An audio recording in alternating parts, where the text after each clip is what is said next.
Welcome back to those of you who have been with us for some time this evening now. We're in our third meeting of the evening.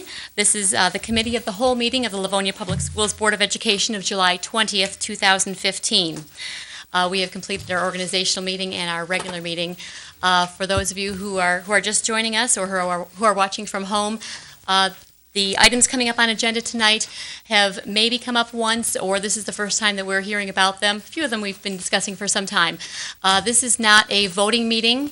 No votes will be taking place tonight. However, there will be quite a bit more discussion about these items, a lot of questions and answers, and perhaps some direction to administration to get more information for the board before they go to a vote at a future meeting. Here. If you are in attendance tonight and you would like an agenda, you can find one just outside the door, either on the table or the counter right back there. If you'd like an agenda from home to follow along, you can go to our website, which is www.livoniapublicschools.org. Hover over the board tab and drop down to agendas, and you can get an agenda there and follow along with us this evening. The first item on our agenda tonight is audience communications. I do not have any blue slips. Do I have any member of the audience who would like to participate in audience communications this evening? Oh, alrighty. Seeing none, we go to the next item on the agenda, which is item 2, Committee of the Whole. Excuse me. The item on the agenda tonight is the Schoolcraft College millage proposal. And Dr. Leopold, would you like to start us off on that item? Yes, we have before the Board of Education actually a sort of unusual action that the board has to take related to Schoolcraft College. There's an odd law that was actually enacted in 1939 that requires constituent school districts that make up the boundaries of community college, that if the community college wants to call an election, that we have to actually call it through the clerk's office on their behalf. And so Schoolcraft, I'm assuming, not only has to come to Livonia Public Schools, but it's other 4 or 5 school districts that make up their constituent boundaries, and they'll all have to do the same thing. It's really perfunctory in nature for us. They have to approve going ahead and asking for the millage and approve going in front of the voters with that. We just have to approve letting the county clerks know. That's at least the way that I understand it. Lisa Abbey did spend time talking to our legal counsel, Troon, and Troon is experts in regards to elections, and we asked them if indeed is this right that we have to do that, and they said not only absolutely they have to do it, but they drafted the resolution for Schoolcraft for us to actually consider. So we feel very confident that this is a requirement of ours. We do have representatives from Schoolcraft here tonight that can probably explain a little bit better, number one, the requirements. And then we thought since we had them here that they could spend a little bit of time on TV here tonight talking to us about what their proposal is and why they have this proposal in front of the community, so we better understand it. And the community has a chance to hear this also. So we're pleased to be able to provide that opportunity to them. But again, we have no responsibility in regards to their decision with this. We just have a requirement in regards to if this is going to happen, how it gets on the ballot. So with that, we have Rich Weinkoff here tonight, who is the Vice President and Chief Academic Officer of Schoolcraft College. And Rich has brought with him Michelle Gaynor, if I'm not mistaken. And so we're excited to have them here tonight to share with you our requirements here and a little bit more about the millage. We also have a handout that you received in your packet. I'll just hand it out in case you didn't bring it tonight. As backup documentation. So, Rich, the floor is yours. Thank you. First of all, thanks for having me tonight. I hope I can answer questions. I may not be an expert in the law that was passed in '36. I guess the last time the college asked for a millage was 29 years ago, and I was about 10 at that point. So, if there are any questions I can answer, I heard Dr. Lipa refer to the reasons. I can talk about the reasons. As we know, as the recession hit us all in the mid-2000s, the income from property taxes that the college is able to collect has gone down drastically. We rely on state appropriations, we rely on property tax income, and we rely on tuition as operating revenue for the college. And with the state appropriations going down to about 17% of our total income right now, and property taxes being limited, even though the economy is getting better, the Headley Amendment has limited the rate of increase in property taxes. The college is finding itself in a position where operationally we would either be forced to increase tuition by at least 20%, or ask the voters for this 0.6 mil that sunsets in 10 years. That 0.6 mil sunsetting in 10 years, we feel is enough to get us through to about 2025, when taxes are projected to be about at the 2008 levels. Are there questions that I could answer? Any questions from the board? So was my explanation clear in regards to, and correct in regards to our role in this, and that we're required to let the county know that you want to put this on the ballot? Yeah, as far as I understand, this isn't that you're approving this or approving of it. That is simply that you're passing a resolution that we have come to you and communicated that we're putting this on the ballot. So I don't think it's an opinion, or you're voting on it in the affirmative or the negative on this. It's simply that we have communicated, and then the county clerks can check that box as one of the requirements. All righty. Is that clear on all board members? And again, at the risk of sounding redundant, the board is neither taking a position in favor of nor opposing this millage, but simply acknowledging that we have been notified that this vote is going to take place, and we have to do our part to officially notify the Wayne County Clerk, I believe it is, that it can be on the ballot as a requirement from a 1939 law. One of those things that probably ought to go back and be looked at again, but we'll let it go for tonight. All righty. Okay. Thank you. Thank you very much. Dr. Liepa, is there anything else that this board needs to do in order to have that accomplished? Would this go on our agenda for next week? Yes, this will go to the agenda next week. We did put in your packet the resolution, Okay. and we'd be happy to answer any questions about the resolution, or even during the next week. If you have any questions leading up to you taking the vote next week, please just let us know. We'll ask Schoolcraft, Troon Law, and make sure we get any answers to you that you might need. Okay. So this will be on the agenda for July 27th. Regular, do you want it on regular? I believe regular. This is even Pretty though it's unusual. Functory, but it's a very unusual activity, so I would think regular agenda. Okay. Alrighty.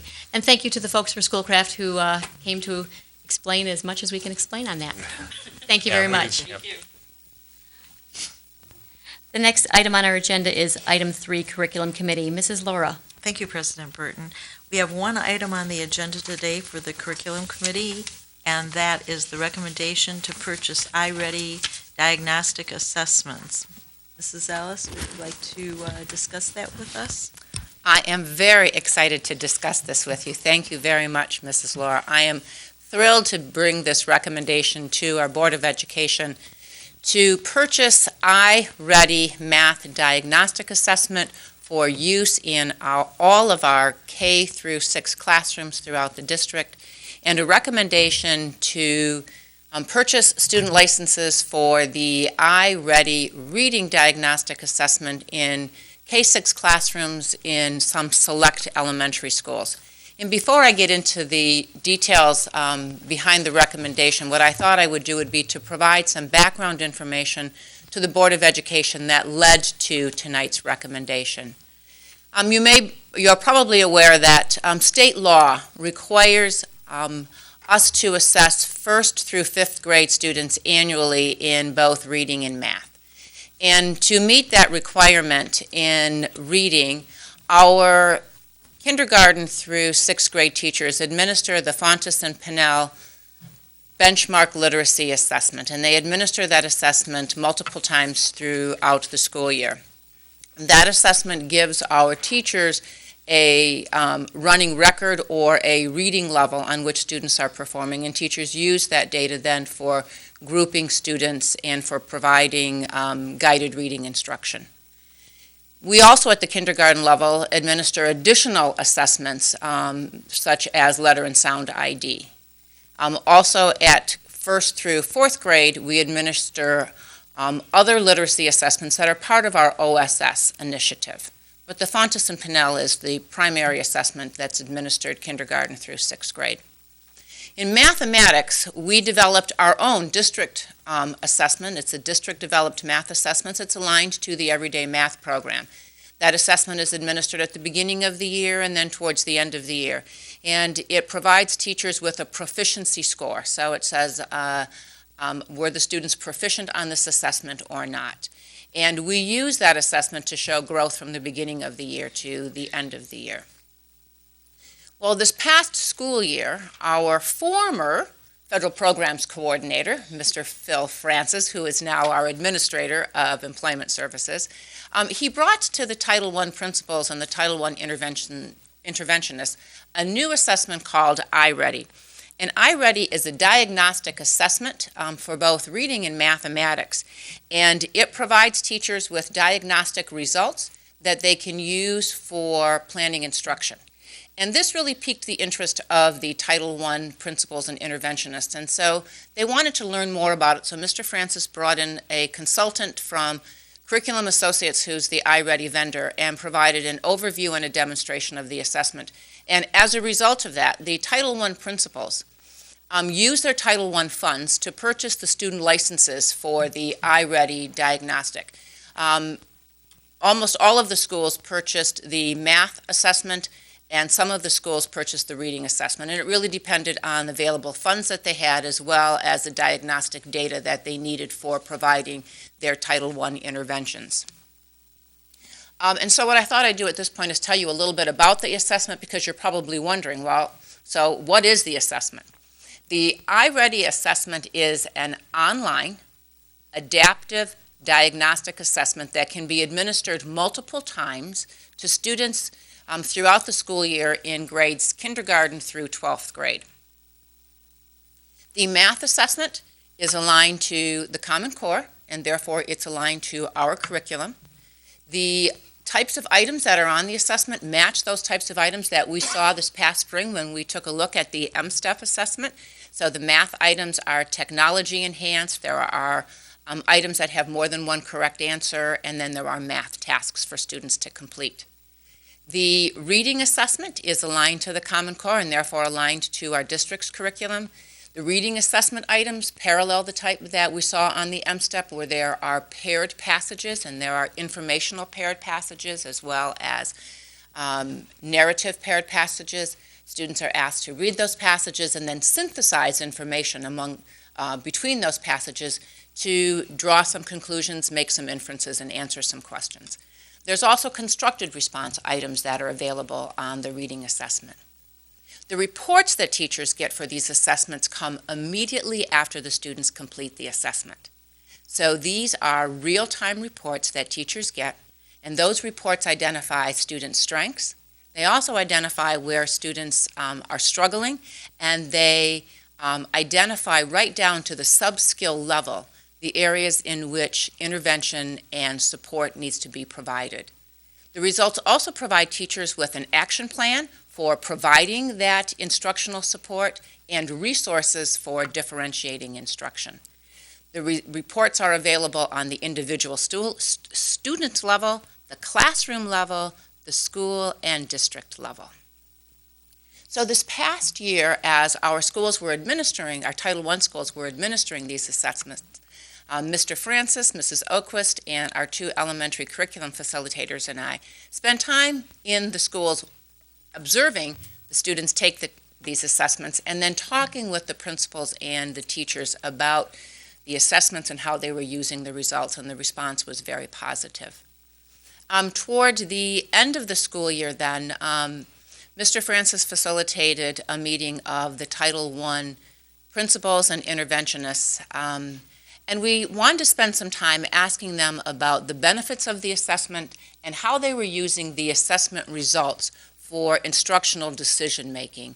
And we found that there were some common themes that were coming from the Title I schools, and there were 4 common themes. One of them was that the iReady results showed teachers some curricular holes that students had that our current assessments in math and reading weren't able to do. The reports provided teachers with a very clear picture of students' instructional needs as well as how to address them through small group instruction. Again, our current assessments couldn't provide that type of information to teachers. The iReady provided a systematic plan to address both math and reading needs of their students, and that teacher collaboration increased based on the knowledge that the teachers had about student strengths as well as interventions that students needed.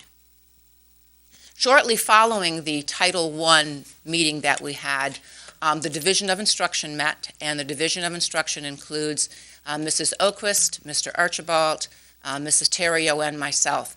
And at that time, we debriefed our meeting with the Title I principals, and we took a look at our district's elementary assessment program. And what we wanted to determine is what would be the next steps in moving forward, and is it possible that the iReady assessments could replace some existing assessments in our elementary assessment program. And as a result of some thoughtful discussion and deliberation, we're coming to you tonight with a recommendation to adopt the iReady math diagnostic K through 6, and that would replace our existing math benchmark assessment that we developed as a district, because it provides more reliable and valuable information to our teachers that they can use for instructional planning.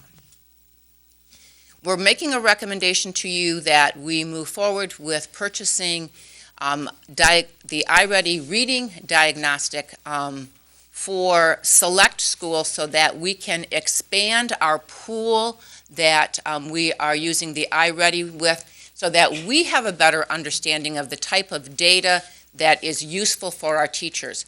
When we looked at the number of students that were administered the iReady math compared to reading, we had twice the number of math to reading assessments being administered.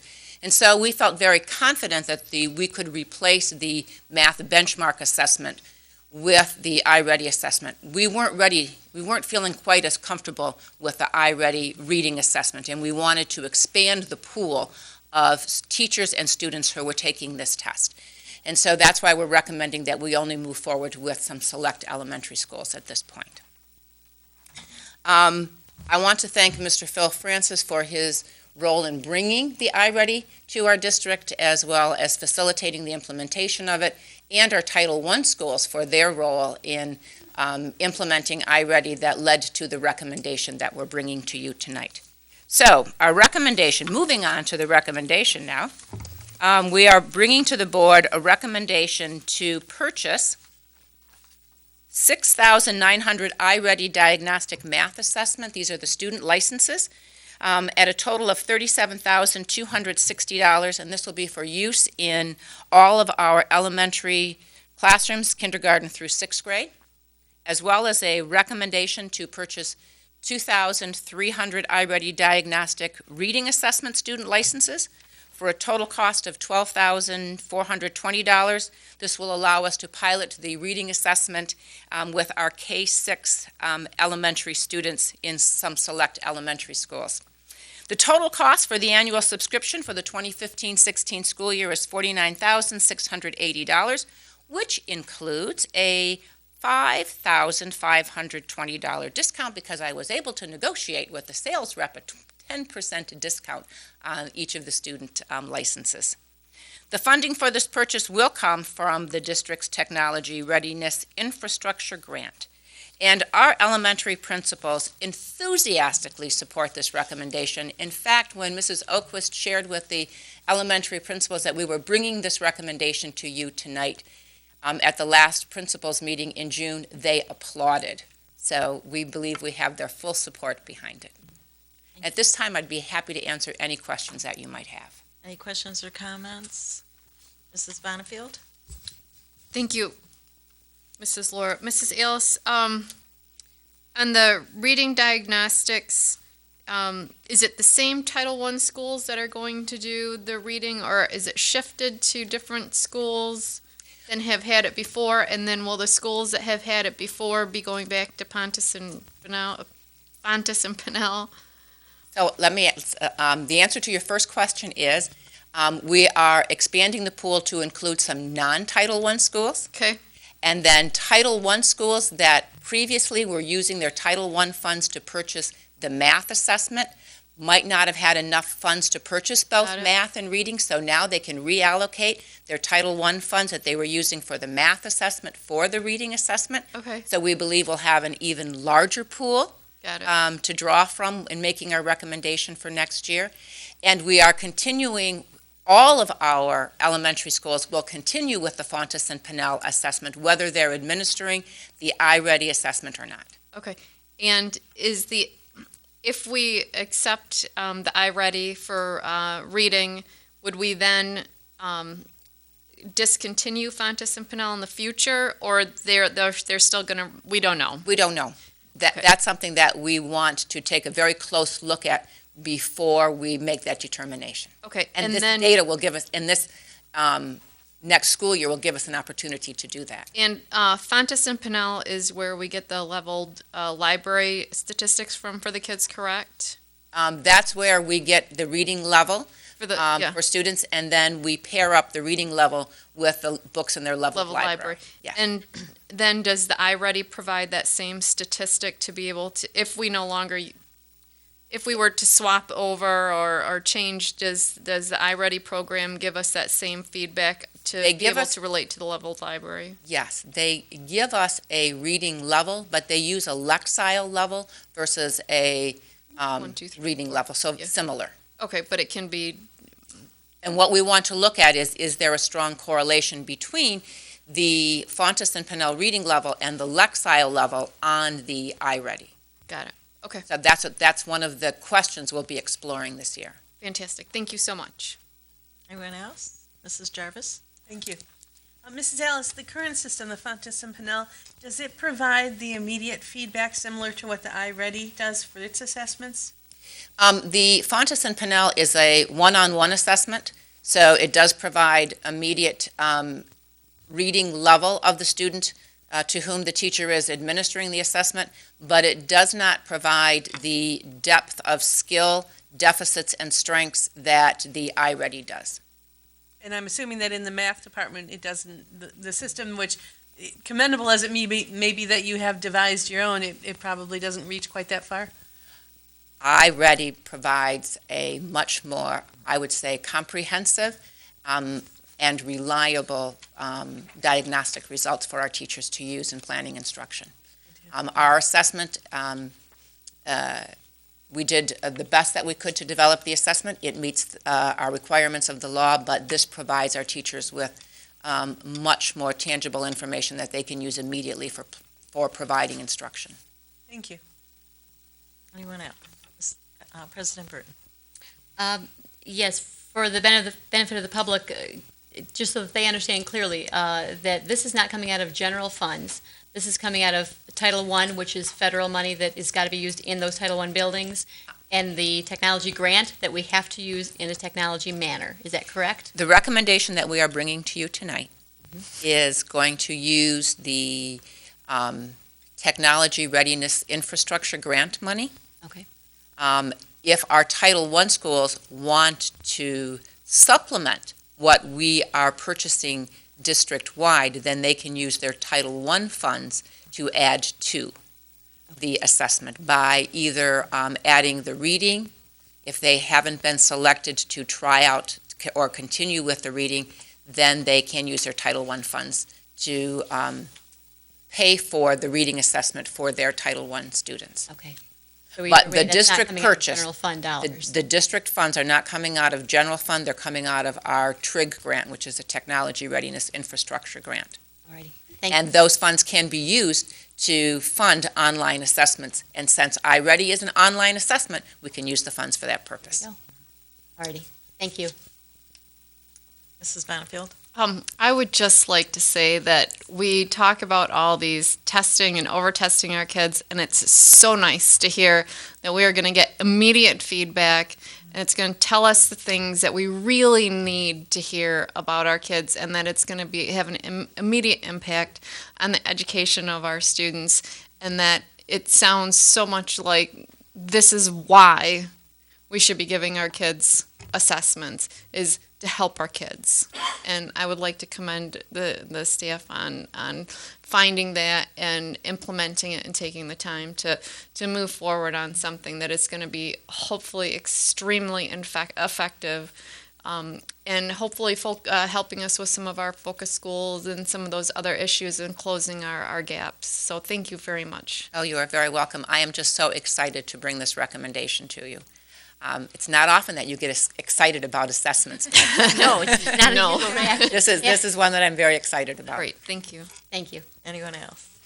Mrs. Jarvis? I want to echo what Mrs. Bonifield said. We hear so much about teaching for the test. When we have diagnostic testing like this, we're testing for the teach. Thank you, yes. Mr. Centers? Just one question regarding the reading. I know Funes-Pinnell allows teachers to have, there's a lot of observation involved, so you get to see how well a student decodes, or if they're making the correct sounds, or so there's some certainly observational kind of things. Is that something that this test, the reading test, tries to measure, or no? Is it comprehension based? Is it? It is comprehension based, but it also attempts to measure students' reading fluency and reading skills, but there isn't an online replacement for the teacher observing a student read, and the information that the teacher gleans from observing that student and interacting with that student, that can't be replaced by an online assessment. But we're going to see how closely the iReady is able to parallel the results that we see with Fontes and Pinnell as far as a reading level. Right. Okay, thank you. Anyone else? I think teachers are always assessing, as we all know, and so even though this may be going about the assessment in a different way, the teachers will still be doing the one-on-one and so forth. And you mentioned the administrators being so excited.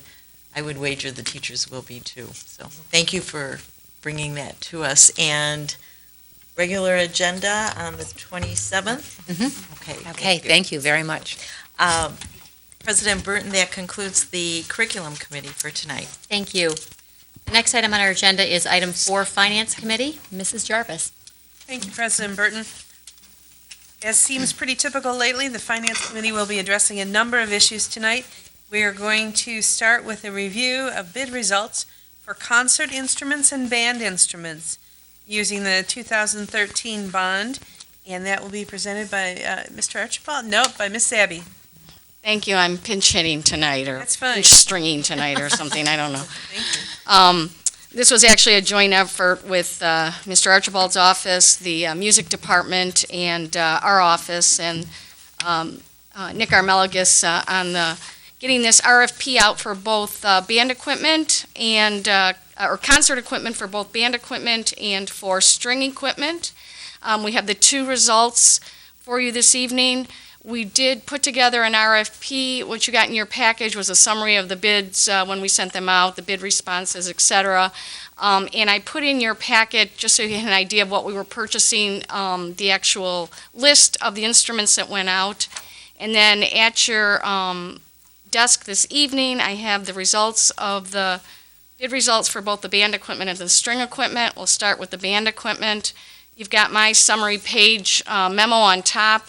Then you have the bid tabulation, and then you have our actual recommendation. This was a very long, complicated process. Not that we're not thrilled to do it. We are very excited to get the equipment into the schools this year. But I just wanted to let you know this took a little bit longer than we had anticipated just because of the way the bids came in. And a couple of things, just summary. These, again, is part of the 2013 bond. For the band equipment, this is for 48 pieces of band equipment, both instruments and equipment. One item in this list we just will not be recommending. It's been discontinued, so we'll ask the music department to go back and find a different drum. And then, again, this equipment will be used at our 6 secondary schools next year.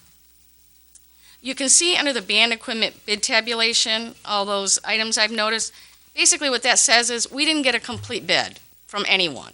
So when we look at the bid tabulation, I'm going to go through that with you in detail, but we had many vendors who bid just some items as specified, many items that bid some specified items and some alternates, and some that were just plain bid on just a few items. So there wasn't one complete bid that I could come in here and say, oh, here's vendor A, and they filled out everything, and they did it right, and we're ready to go. So, again, this was a little bit different. You'll see the summary of the recommendation on the bottom of this letter, but let me just show you the next page, the bid tabulation. You can see that we had 7 vendors responded. If you go almost to the very bottom, you can see the number of items that each vendor bid, number of items that were bid as alternate bids, number of items that were discontinued. Again, they all had one because of the drum that has been discontinued. And then other items that might be missing from their bids. So what we did was put this together. First of all, we met with the music department, and the alternates from each of these vendors were not acceptable. And I'll say the same thing when we get to strings. So the music department sat down, looked at the musical instruments that were alternates, and determined that they just don't meet our requirements and specifications. So we did not consider alternates. What we did do is go through and cherry pick from each vendor what was the low bid that met our specifications. And so that is what we're recommending. So it's a little bit different than what we've done in the past. We're actually recommending, if you go ahead and look back at that front page, we're recommending 4 different vendors. The first 3 are providing musical instruments. The last one, Wagner Corporation, they bid on music stands. I'll say the same thing when we talk about strings. They're the only one that bid music stands as specified. So it's a very small dollar amount for both of these, and we'll just go ahead and buy those items separately from Wagner Corporation. But we have broken down the items on the band instruments. So you can see we're going to recommend 12 items from Cascio at $94,207. Marshall Music, 2 items. $20,334. Washington Music, 32 items at $244,454. And then again, the Wagner on the music stands of $960 for a total of $359,955. If just to kind of give you a comparison as to why we sat down and cherry-picked that, if you look at one of the vendors, Marshall Music, who pretty much had a complete bid except for the music stands and of course, the one item that's out of business, or out of service, they were $390,000. So by cherry picking these, we're saving a significant amount of money, a little over around $30,000 by cherry picking these items. So we did feel, while it's somewhat of an inconvenience for us to have deliveries from really practically 3 different vendors, we do think it makes sense for the amount of money considered in this particular proposal that we go ahead and deal with having that many different vendors. Normally, we'd prefer to have, with this complicated instruments coming into all of our 6 schools, we will have them delivered here and do that in an organized way and then get them out to the schools. So we think that makes the most sense. Certainly provides the most efficiencies in terms of costs, and we are very pleased to make this recommendation. Again, the one item we'll have to go out and get separately would be the one drum. But other than that, we feel like we're bringing a very positive recommendation, and I know the schools are looking forward to having this equipment in their buildings soon. So with that, I'd be happy to answer any questions. Are there any questions for Ms. Abbey? Mrs. Bonifield? Obviously, you've talked to all 4 vendors, and they're all on board with this. Is there any, I know you've talked to us about this before with the repair options, and we have someone that comes in, and so even though we're getting these from 4 different vendors, it's not going to change our procedure for the repairs after the fact, or affect any warranties that we may, or adversely, I should say, affect any warranties that we might have. It's all going to be pretty standard stuff. It is. The one thing that would be a little bit different is that we talked about with the marching bands, very, very small differential, $4,000 or $5,000 between the local company, Marshall Music, who does the servicing that you're talking about. This is obviously a much larger dollar amount. Yeah. But the answer is, the one thing that could happen is if we receive something damaged, we have to ship that back to the company. Okay. So we pay the shipping one way. If they determine that it was their error, then they'll pay for that and replace it. So there can be, some discussion on those items. If something, we all know we get things damaged at home, and sometimes it's not always as easy as your word or their word, but, you know, we've had these issues before and we've worked them out. We did look at the companies. They're very reputable companies. We feel good about them. Okay, well, and I'm assuming with the price differential, a little bit of Shipping. added shipping, Right. if that happened, would be Right. inconsequential. Okay, thank you. Any others? Mrs. Rupp? Thank you. President Burton. Some of these instruments are, I assume, some that were from the 1960s. Is that correct? That Oh, yes, we're hearing about absolutely. during the whole bond Oh, yeah. passage time. You remember the tuba discussion? I do remember, In the and French. that's what I wanted to Yeah. confirm that and let folks know this is tax dollars being well spent. Yeah. These things have served us well for over 50 years. They really 60 years have. with And, them, you know, we'll it's time. repurpose and keep what we can, but this is mostly replacement. Okay. And again, this is from the bond proceeds. Correct. Okay. Right. And so we did marching band, and now we're picking up concert band at secondary, and I think next time you hear from me, it'll be some elementary issues. So, and that, except for the string equipment that I'm going to talk about next. So on 4A, I'm going to put that on the regular agenda. Yes, please. Yes. And then we'll just move on to the next item with Mrs. Abby, which is very similar. It's the string instruments. Same bid that went out at the same time. This one, I think, was a little simpler. We did have 5 vendors responded and only one complete bid, but again, had some alternates. So if you take a look at the bid tabulation, we did sit down with the music department and went through this one line by line. And the way this one really, when you actually pick the item that met the specifications, it really comes down to 2 vendors, Marshall Music and Shar Products. And they really didn't overlap. Shar Products bid on certain items that met specifications, and Marshall bid on certain items that met specifications.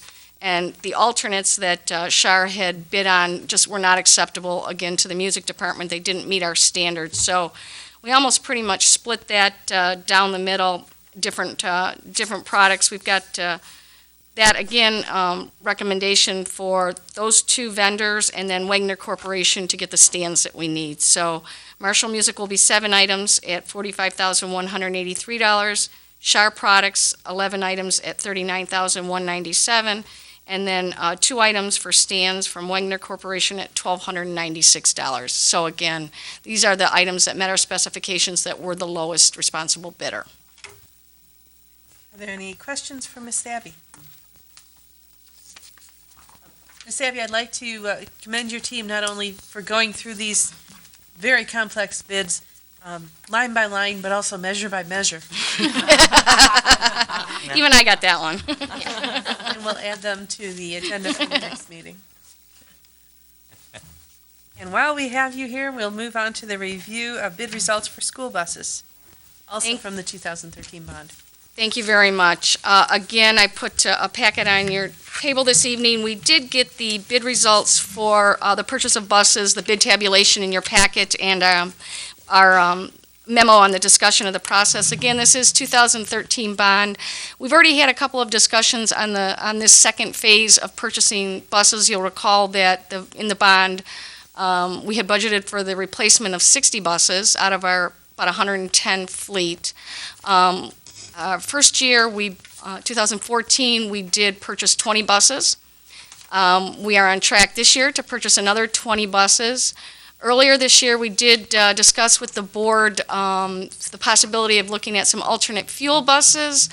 We did those comparison and cost analysis, and we did recommend, and the board agreed to send us back out to do bids for, I'll say, conventional or traditional fuel sources, which means gas for the special ed minibuses and diesel for our larger buses. So we did put those bids out. You'll see that we have the bid results for the 5 special ed mini, the 5 larger wheelchair buses, and then the 10 regular larger buses. The bids did come in. You have the bid tabulation. I'll go through that with you. And then the last document will show you budget to actual. The bids did generally keep us under the total budget for the buses for this second phase of purchasing. On the bid tabulation, you'll see that we had 2 vendors respond. For the 5 minibuses, we had one vendor who bid, Midwest Transit bid $48,965 for a minibus, and then $48,712 for an alternate, which did not meet our specifications. Holland Bus for the same bid a little bit higher, so we are recommending that we purchase the 5 minibuses from Midwest Transit at a total cost of $244,825. On the 570, sorry, I'm jumping ahead. On the 1077 passenger, that's the long body, Midwest Transit did not bid, and Holland Bus Company bid $84,545, or a total cost of $845,450. And then on the last, the 572 passenger, that's the one with the lift, that no bid from Midwest, and Holland bid $102,837, or a total of $514,185. And if I can just refer you back to Mr. Armelaga's memo in the front, the total we're spending is $1,690,648, and within our total cost, $4.7 million for the purchase of buses. And I updated that budget variance that I had done for the Board of Education when we discussed the alternate fuels. So that's the last page. So in that actual column to the right, we're now in the second phase, or the phase 2 purchase 2015. We've updated those numbers to actual. And then if you look at the very bottom, you can still see we're going to be, if everything holds true in our next purchase, $5,000 under budget, and the ability to purchase all 61 buses. So that was a lot of information. Big story is we did get 2 bid results. We did have vendors meet our specifications. We are recommending the lowest responsible bidder in each of those. The one set of buses that was an alternate were actually used buses, so we were definitely not interested in those. Those were like leased for 1 year. We were not interested in those. The other one didn't fit specifications. We also went back and took a look at if we had used the MSBO bid process, which we have in the past, and it's worked very well for us. You might recall that Michigan School Business Officials goes out and does their own bid once a year for buses, and they get, depending, 2 to 4 vendors respond to theirs. There was a slight difference, a little bit higher for the minibus and the 72-passenger special needs bus, a few $100s difference per unit on those, but there was a significant difference to the good, about $2,400 by us going out to bid on the large passenger bus. So overall, by us going out to bid and not using that particular service this year, we think we saved about $18,000. So we're very happy, although, again, it's one of those things that takes time and energy to put a spec together, and to do all of this, we're really pleased that we did that. Some years you could come in differently, but in this year, this worked to our advantage. So we would make that recommendation this evening, and I'd be happy to answer any questions. Mrs. McDonald? Ms. Abby, both vendors quoted the same make and models of the buses, Yeah, what we specified, what you specified? yes. Okay. Except for the alternates, so. Right. Right. Okay, thank you. Any other questions? I don't see any, so we can put this on the agenda for the next meeting. Thank you, Ms. Abby. Regular agenda on that? Yes, please. And then I believe you're still in the hot seat. We can review the athletic training services. Yeah, the athletic training services is a service provided to our athletic department to assist the trainers with issues during sports events. So we've used one company for many, many years, and as many people have, that price has kind of been going up a little bit and up a little bit. We spend just about a little under $100,000 a year on that service. And as Dr. Leopold has mentioned many times, we, over the years, we occasionally go back and look at some of the services that are provided, and from time to time bid those out in order to make sure that we're getting the best price and the best service that we can get for Livonia Public Schools. We did put an RFP out. This is a very unusual service, and no such thing existed. So this was really us working with Clark Hill and frankly, the contract that we currently have with Med Sport to make sure that when we put the spec together, we were meeting the needs of the athletic department. So while I hate to make excuses, this thing did get out a little bit late this year, which is why I don't have bid results in front of you this evening. They are due this Wednesday. We'll take a look at those when they come in Wednesday morning. If it's very straightforward and perfunctory, if it's just very clear and easy who's the bid winner on this, I would like to put that on the agenda for Monday night. It would be in your packet, and I would get everything home to you or in the email, or by email on Wednesday if it seems pretty simple and straightforward.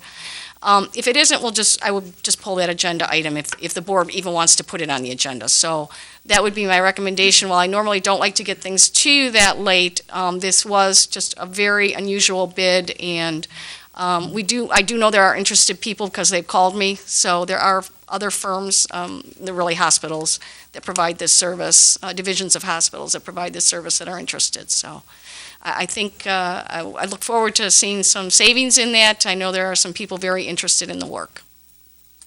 Are there any questions from Dr. Liepa? Just a couple of added comments to emphasize what Lisa said. Number one, we're not required to take this out to bid.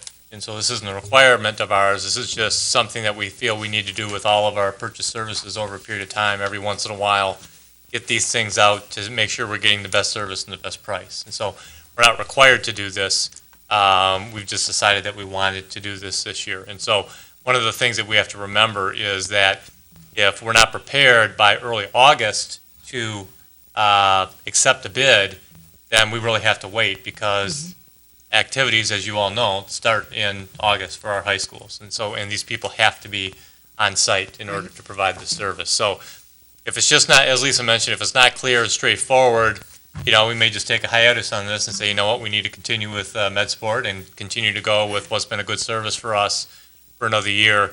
But if it's either the current vendor or another vendor where it's pretty straightforward with the bids that we receive on Wednesday, then we'll bring it on Monday. So really Monday's sort of our deadline to some extent when you think about our meeting schedule.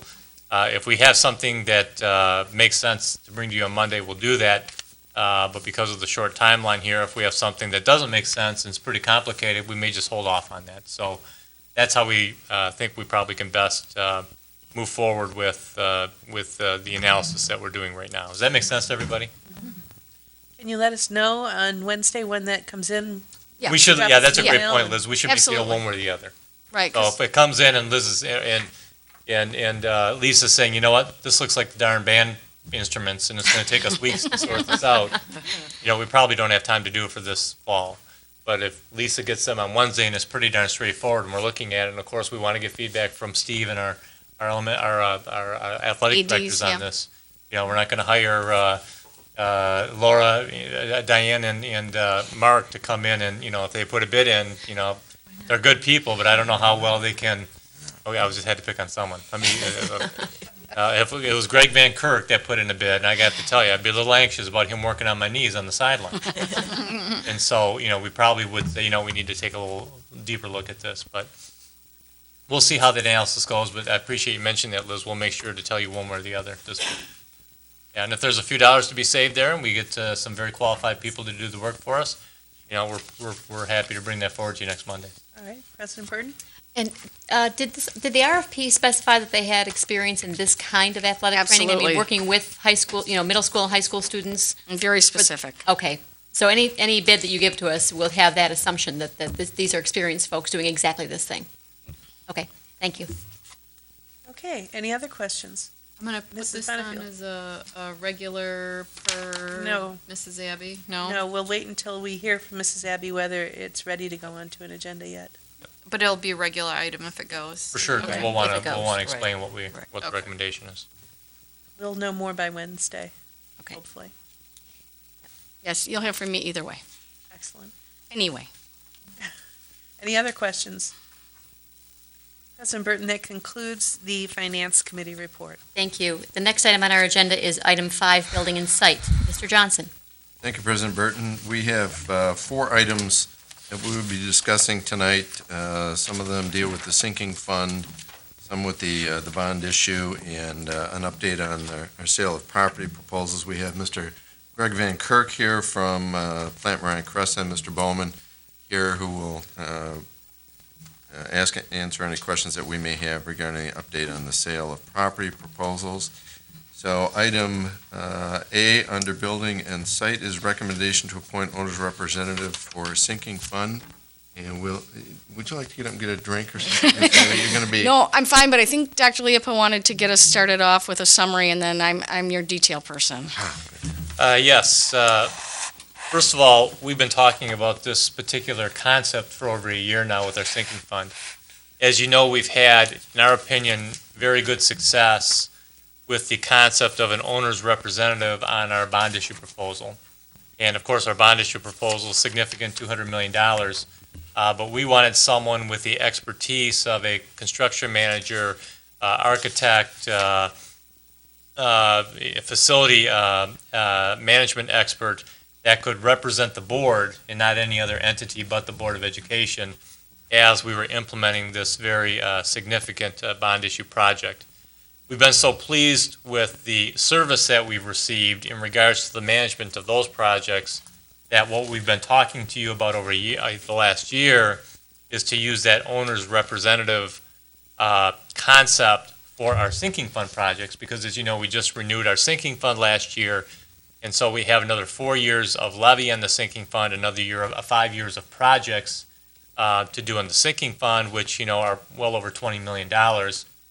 And so in aggregate, when we looked at that work, we said, boy, it might make sense for someone to come in and help us manage that too. And so you already have approved Plant Moran Crescent to come in and utilize and do an analysis for us of what kind of projects should we do with our next 5 years of sinking fund monies. And of course, they're in our buildings every single day working on the bond issue work with us. And so they haven't completed that work yet, but they're a good ways through that work and feel they have a pretty good handle on what the types of projects that we would probably want to do over the next 5 years. And with that, have put together a proposal for us that really can be comparable to if we were going to hire an internal staff person to do it, or if we were going to look at some of the other fees that we would have to charge for other experts to come in and help us with that work over the next 5 years. We think is probably cost neutral, maybe even cost savings at the end of the day. The worst case scenario costs us a little bit of money, and we're getting an expert who's provided great service already to us to continue to provide us with expertise while we're trying to manage these sinking fund projects along with our $200 million bond issue projects, which of course we're in year 3 of. So with that, I'll turn it back over to Lisa, and she can share the details of the proposal with you. Thank you, Dr. Leopold. I did provide a draft of the proposal from Plant Moran Crescent in your packet. We will work with Dana Abrams, our Clark Hill attorney that helps us with all of our bond contract work. She has a copy of this and is working on it. So what we will ask the Board of Education to do is to, if you want to go forward with this, is allow us to go forward and enter into a contract with Plant Moran Crescent. It would be very similar to this.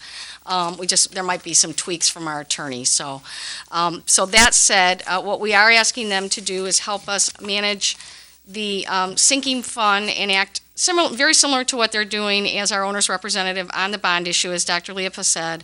As we finish this bond issue, the sinking fund, we have 4 more years approved by our voters, and so we're usually about a year behind in spending that money. As you know, we have some money in fund balance, so we collect around $4.5 million a year. So what we're looking at is them managing that money over the next 5 years.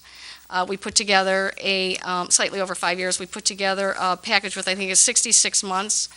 What we think makes the most sense is to pay them on a monthly basis for their continued service of $10,000 per month and a slight amount, $500 per month, if they have reimbursables. So if they pay for a permit fee for us, and then we have to repay them for that, or they have expenses for their cell phones or those kinds of things that are reimbursable expenses. Those items are very negligible, but so that would be the term of this agreement. The term will also say, frankly, at any time, if we are no longer happy with Plant Moran Services, we give them a 30-day notice. So we haven't obligated ourselves to 66 months of service to them, but that would be the term. At least we would have the price locked in for that period of time. So we do think this is very valuable to the district. As Dr. Leopa said, you know, we have had reductions in our operations department that have our engineer last year was not replaced, and really, if you look at his salary and benefits on a yearly basis, this is about probably almost on par, and this will be a cost out of the sinking fund. We did discuss that with the attorneys, and that's certainly allowable by law, and will save us those funds in the general fund. So again, we do think it makes sense. Greg is here to offer his assistance and or answer any questions if you have them, if I can't answer them or Dr. Leopa can't answer them. So with that, we would recommend that we go forward with appointing Plant Moran Cressa as the owner's rep for the sinking fund for the terms outlined. Thank you, Ms. Abbey. Questions? Mrs. Burton? Yes, Mr. Van Kirk, thank you for being here with us this evening. Can you give, I mean, a lot of us have followed this very, very closely, but for the benefit of the board and the public, can you give us some examples of how hiring Cressa to do this kind of oversight would be a savings to the district over the district hiring construction managers or so forth? Yes. I always go back to a large part of what Dr. Leopold mentioned was this is almost staff augmentation to a certain degree. And it's expertise in management of small construction projects over a period of time.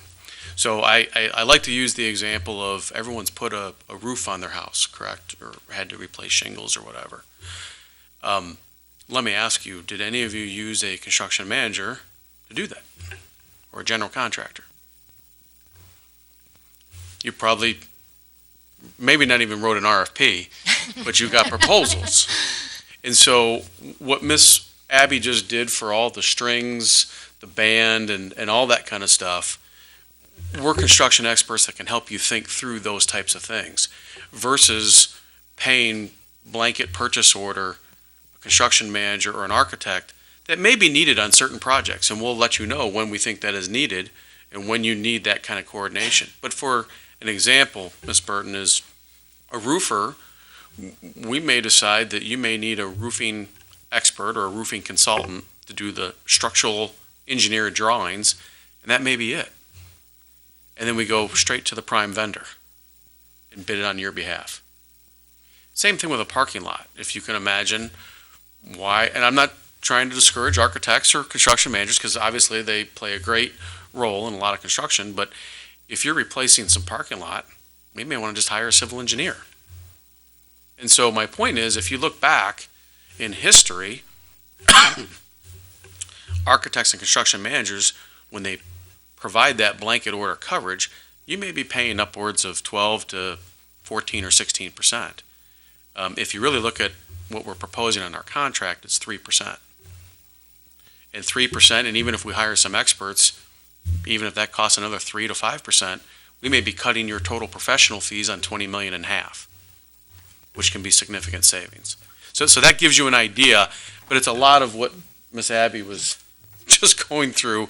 We're helping in all those types of situations, and we're dovetailing it into the projects that we may be coordinating already. So, for example, we're looking at some projects, maybe at the high schools, where we're putting some sinking fund dollars into paving, along with the bond projects and coordinating and pulling all that stuff together. So I think that's really where we're able to provide the value, and hopefully you'll see a rate of return. We haven't had a problem yet being able to demonstrate that for all of you, and we're very happy and excited to potentially have the opportunity to continue on with you folks. So from what I understand, then, there are going to be times that you can take that role of construction manager or architect or so forth, and there are going to be times when you say it is still needed or beneficial for the board to hire the construction manager, the architect. So we're going to see a variety of that coming in hiring Plant Moran. Yeah. Probably less of it than we had we've been going out on our own. But we can expect that we will occasionally still be seeing that. It's just going to be a Yes, little bit more discussion. we may recommend if you said we want to do the media centers or something like that, where we're going to be touching, 12 different trades or 16 different trades, where we think it makes sense to bring in a construction manager or have an architect do all the drawings, et cetera. But if you're just doing parking lots or you're just doing roofs or simple types of things that we think can be to the prime vendor, we're going to work with your internal staff, Lisa, Harry, and so on and so forth, help you write RFPs and go straight to the direct prime vendors and get her done. Thank you. Dr. Liepa. So one of the things as we analyze this, bringing this forward to you, was having Cressa and Lisa look at what kind of projects we think we'll be doing in the next 5 years. And we're going to be doing a lot of roofing, a lot of paving. Those are two big things that we'll be doing. Now, we may be doing some additional classrooms, as we know, at Jackson, right? Maybe. Guess what? We would hire a construction manager and an architect to do that work. There's no question we would do that. We wouldn't. That's not a Cressa responsibility, nor is that an internal district responsibility. And so that's just the example of when you may use one and when you may not. If 95% of the projects that they identified in their walkthroughs would have been all construction manager, architect projects, maybe we'd have come back with a different recommendation. But with what we're looking at over the next 5 years, we think this is going to be the most cost-effective way to do business.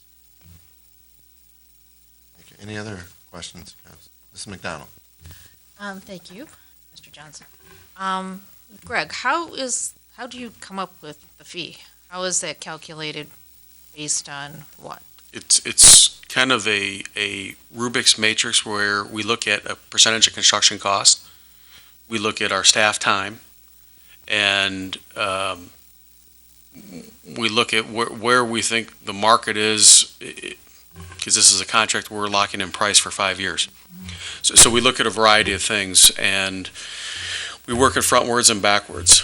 And essentially, you're about to see on your agenda a very different price range for a large sum of money, a bond issue of $200 million versus $20 million. And so there are economies of scale. There are different things that go on. I can tell you, we ultimately decided that 3% made sense for us. It made sense, we thought, for you. You've been a good partner of ours. Hopefully, we've been a good partner of yours. And as Dr. Liepa said, we looked at it and said, well, what may you have internally have a person do? And so it was a combination of a couple different things. And ultimately, it came into that kind of round number, 3% or $10,000 a month. Okay, thank you. Any other questions, comments? Mr. Centers. I just would like to make a comment, and it's been mentioned here, but not only have the projects for the bond gone really well, Cressa has really made everything user-friendly. There's been constant professionalism. They've really taken their time. They've been patient, transparent. So there's a lot to like in this relationship. That's why I think this will be a very valuable relationship going forward. So thank you for wanting to take this on, and thank you for the administration for making this happen. Thank you. Thank you, Mr. Centers. Anything else? The only other comment that I would make, just so the public understands, that this is all sinking fund money, and it's not general fund money, and it's not bond money. It's all sinking fund, just so everybody understands that. Correct. All right. Thank you. Thank you. Thank you, Greg. We're And is this, right. Regular I need to put this on a Regular. regular agenda. All right. That takes us to item 4B, review of change order for owner's representative for bond issue. Is that going to be Ms. Yes. Abby? I'll get us started, and if Dr. Liepa wants to add anything, I'm sure he'll jump in. We did provide you some detailed information on a change order request for Plant Moran Cressa.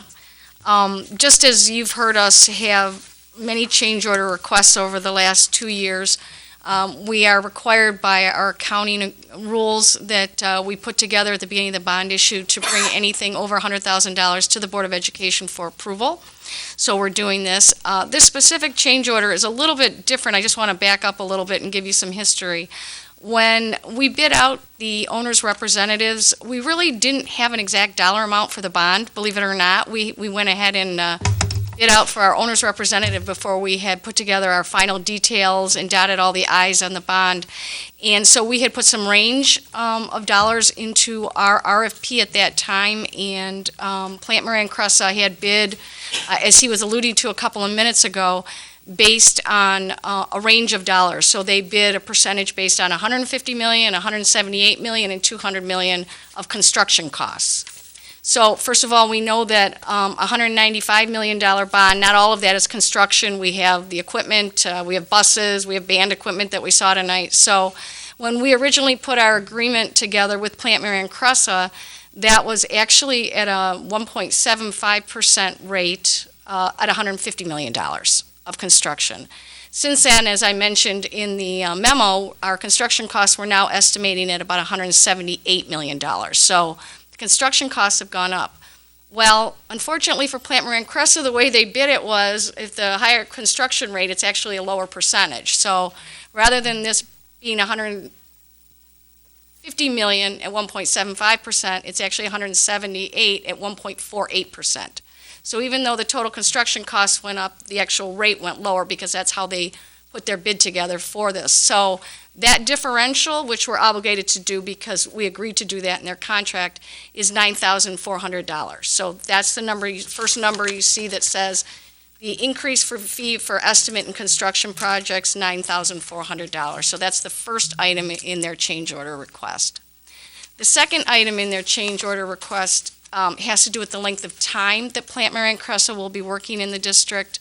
Their original contract called for 60 months or 5 years.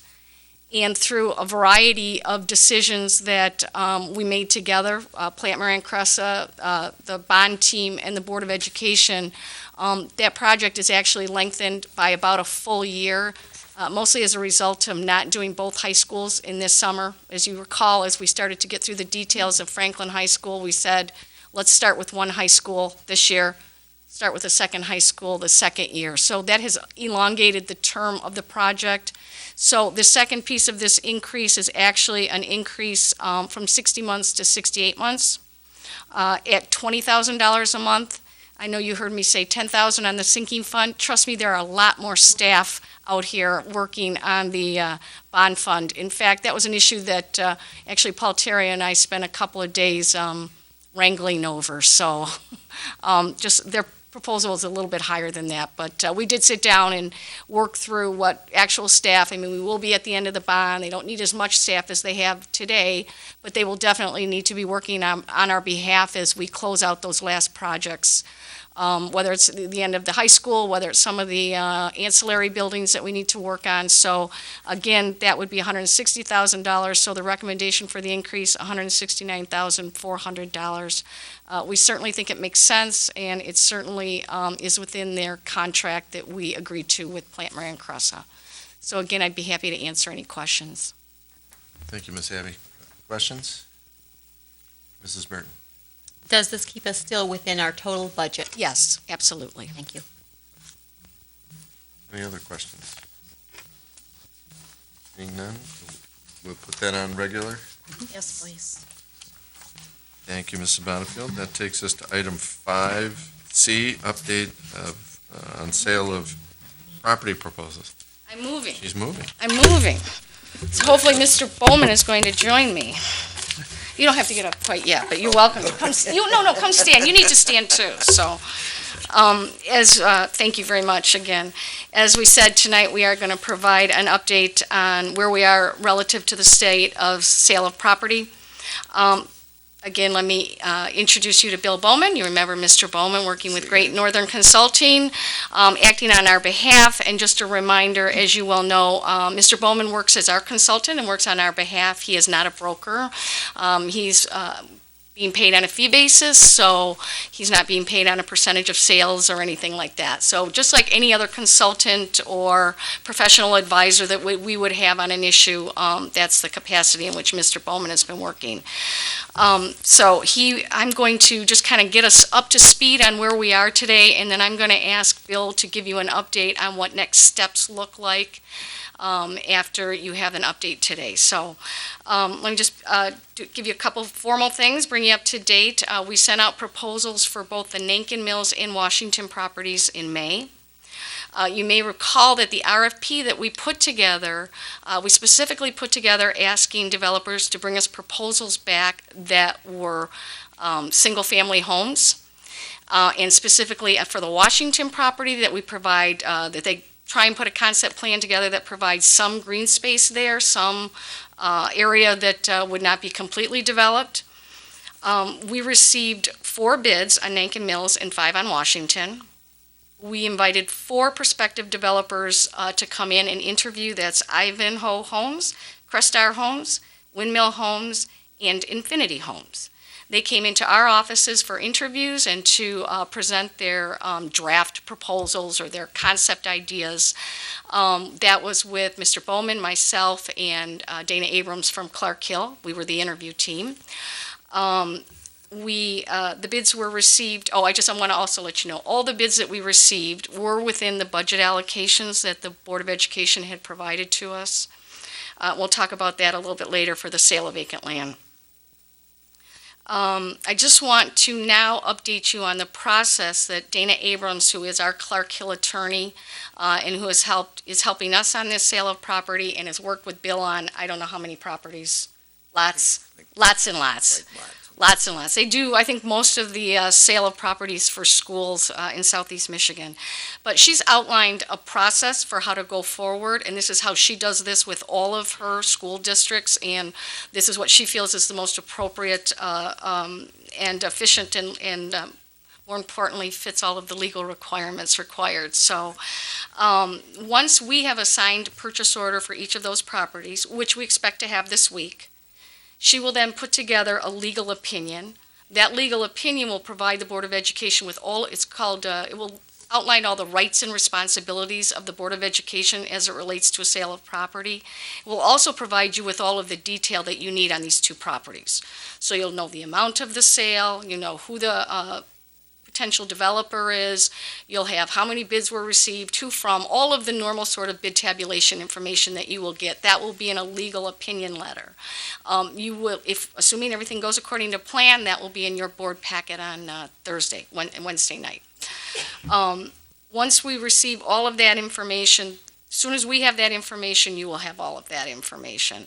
So just to reiterate, as soon as we get all of that purchase order information, that will be in your packet, and I think it will be I've seen a draft of what these look like. It's very clear, very clean. You'll be able to go through that and say, yep, that's a good price, and that makes sense. And that will also include, the attachment will also include like a proposed developmental plan, so an 8.5 by 11 where you can see, I see the road, the houses are going to go like this, or I can see that's going to make a loop around these 2 streets, or how that's going to look, and that'll be pretty straightforward, I think.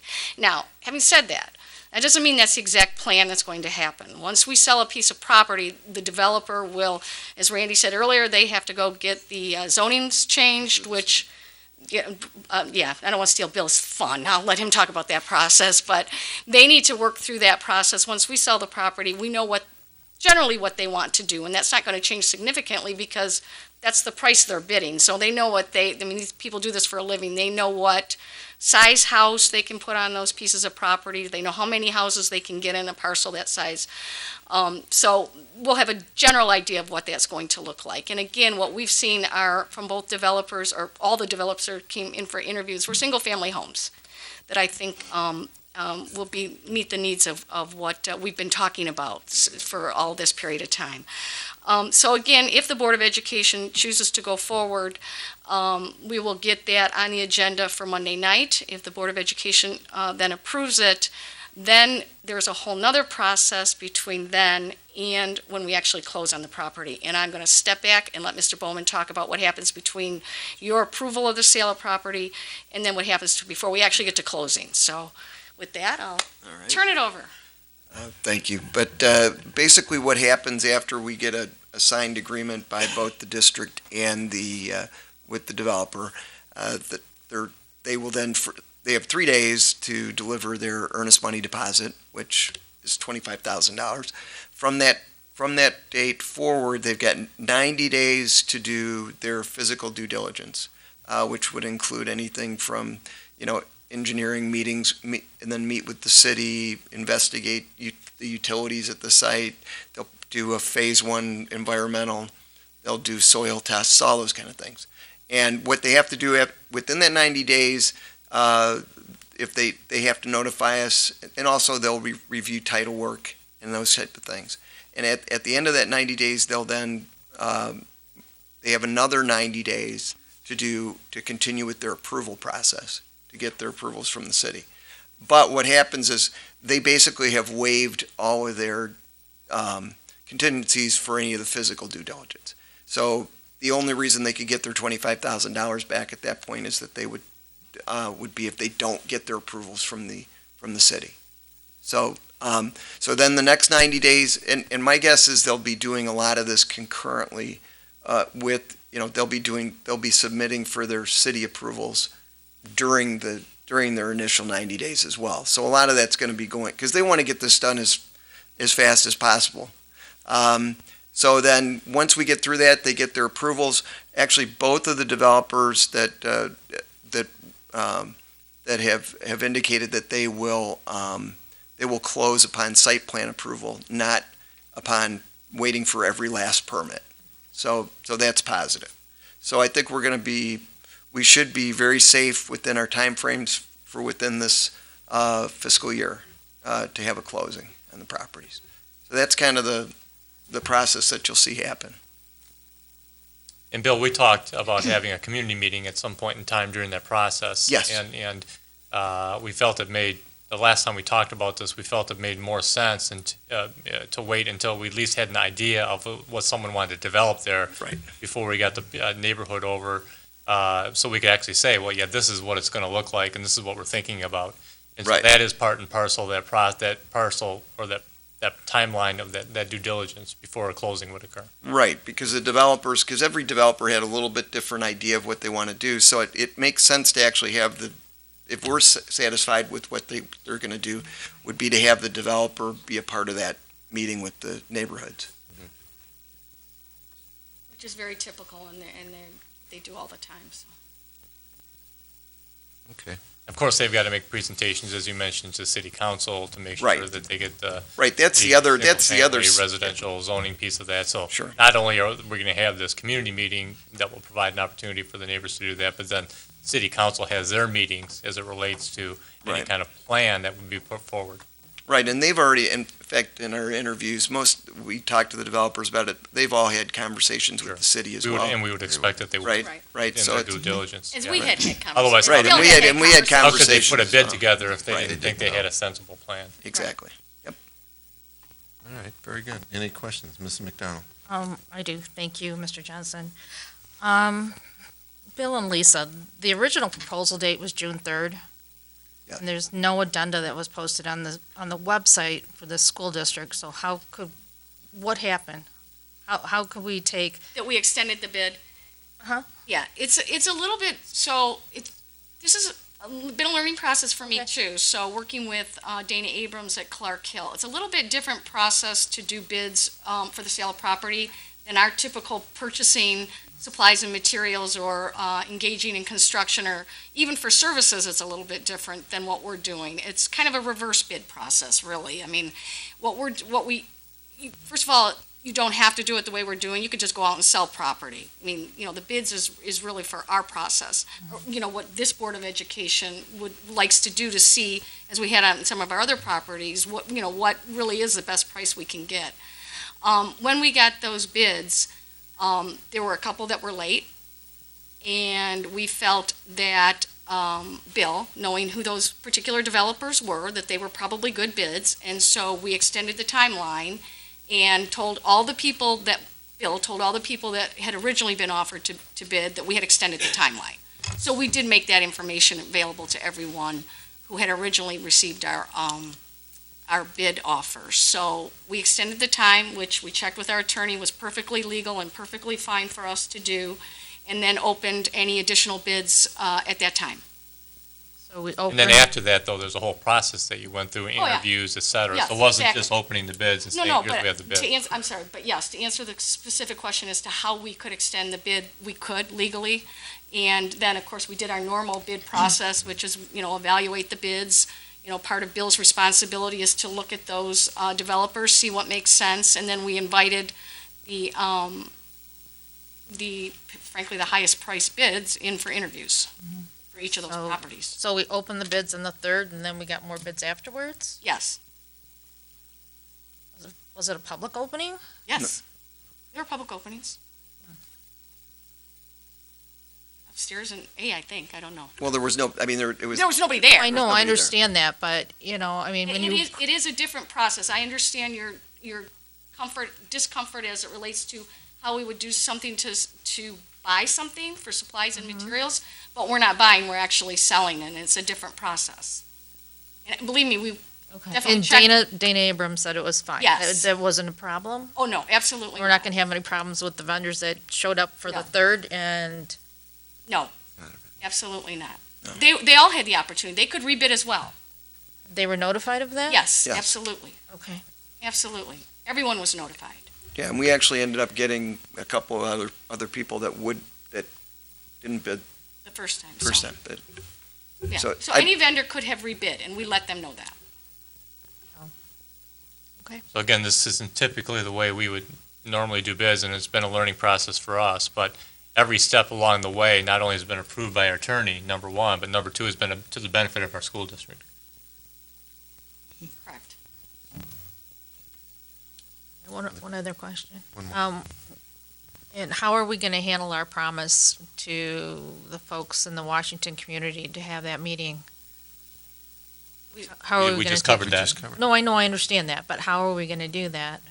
Because We're going to set up a meeting, we're going to advertise it to the neighbors, invite them to come in, and we'll have Bill and the developer there to explain the proposal that they have, that's been made. And we've already talked about that specifically here at the board, that it made more sense to do that once we knew the type of project that we would be looking at, as opposed to doing it ahead of time and having a meeting with the neighborhood and saying, well, we're not quite sure what it's going to look like. Okay. Mrs. Burton?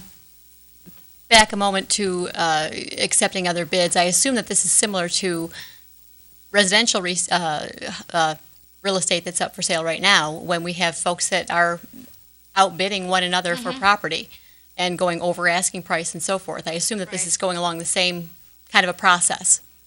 right, and it's all, what's interesting about it is especially and after we got the bids, then we had interviews, and then they had an opportunity to, knowing where everybody else was. Yep. They had an opportunity to make changes to their proposals, as far as their plans, because we had a chance to talk about, green space and that kind of thing, and also terms and all that, and then they had a chance to do their best and final, for the final round.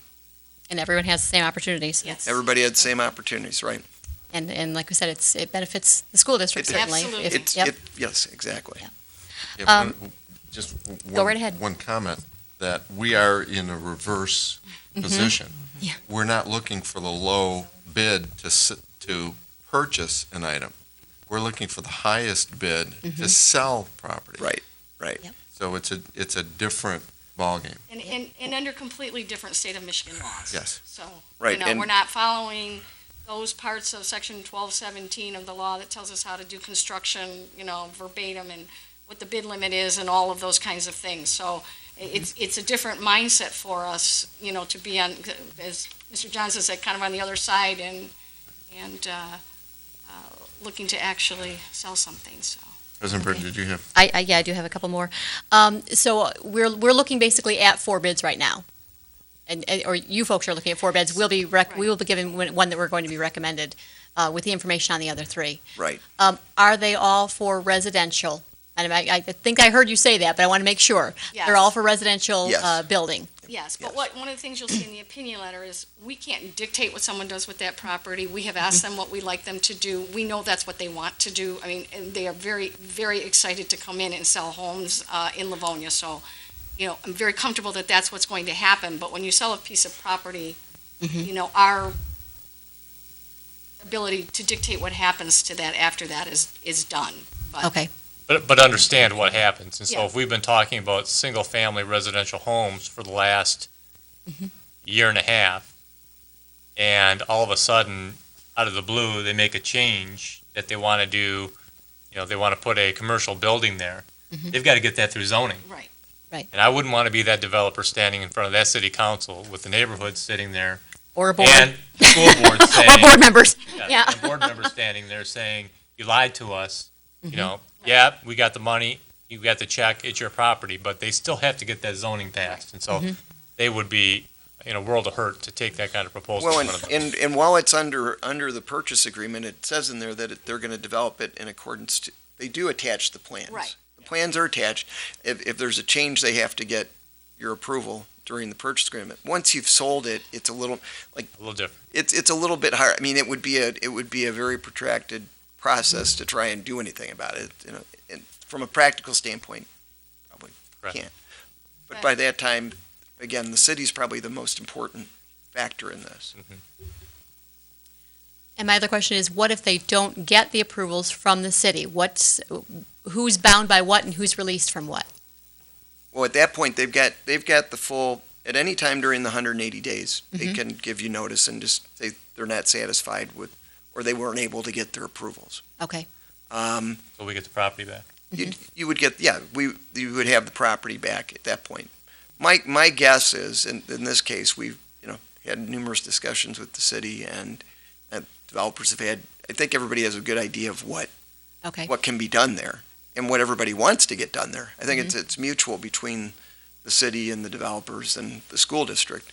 So, one of the things that can happen, there'll be the engineering investigations, the soil tests, all that. I mean, because we can't do every single test and we can't do and a lot of the engineering stuff you don't get into until you get further into your due diligence. So, And if we did it, we'd be paying for it. Now the developer's paying for it. So rather than, we did some due diligence, as you recall, the board authorized us to have them, they'll go out and do some due diligence on the property, and we've done that, and, right.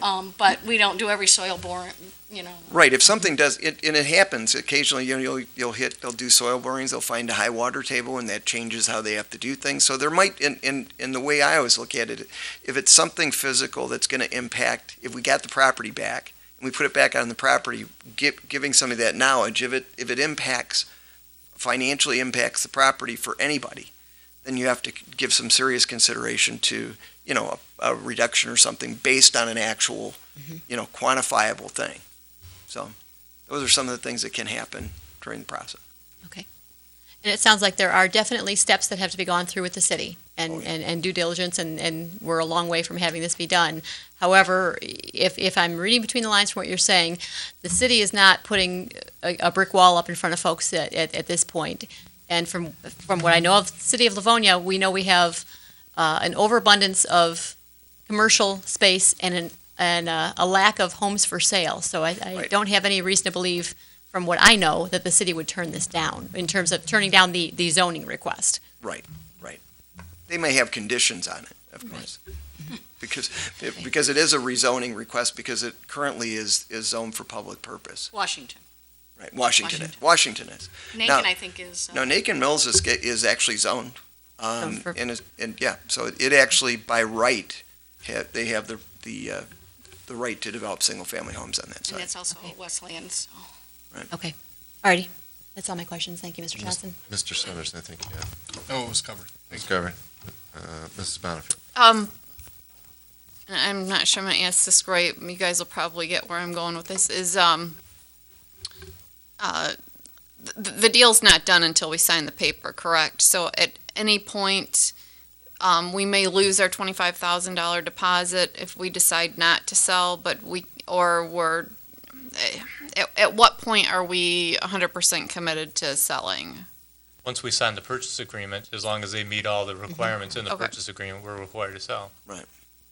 But that we haven't gotten to that step. No, That's but it. that'll happen, that happens quickly. So that Okay. happens, yeah, so we'll, That would be Monday if Yeah. all the stars aligned. Okay. All right. So we would do that. And at then, that point in time, we've made a commitment, as long as they meet all of their commitments. Got it. Okay. yes, the board has made their commitment to sell it. That's, Yeah, and And just if there were as any a- changes, we would bring it back to Right. you. Yeah. just as a reminder I probably don't have to remind you, but we do have budgeted $1 million of revenue in our budget next year yes. for the sale of, That was my last Property. item. oh, okay. Oh, Just, Go ahead, you can yeah, say it so, again. yeah, it is We're hoping worth that the stars repeating. align, because as both Lisa and Mr. Bowman mentioned, this does take some time to go Yeah. through. Getting all the city approvals and making sure it meets all the requirements and having the community meeting, et cetera, it takes some time.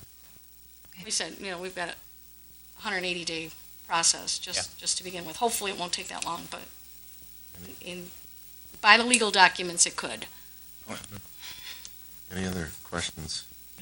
The one I have is, have any of the bids for Washington come in as an offer to purchase an option contingent upon rezoning? Because I know some big developers will do that. They'll come in and seek an option to buy, and they'll pay for an option contingent upon the ability to rezone the property. Well, we had our standard purchase agreement. Actually, most of the developers just used our agreement that Clark Hill put together. And that's just a pretty straightforward purchase agreement. Now, it is contingent upon getting approval. So, Yeah. I mean, it's essentially this sort of the same thing, but it has all the details of it's a purchase agreement.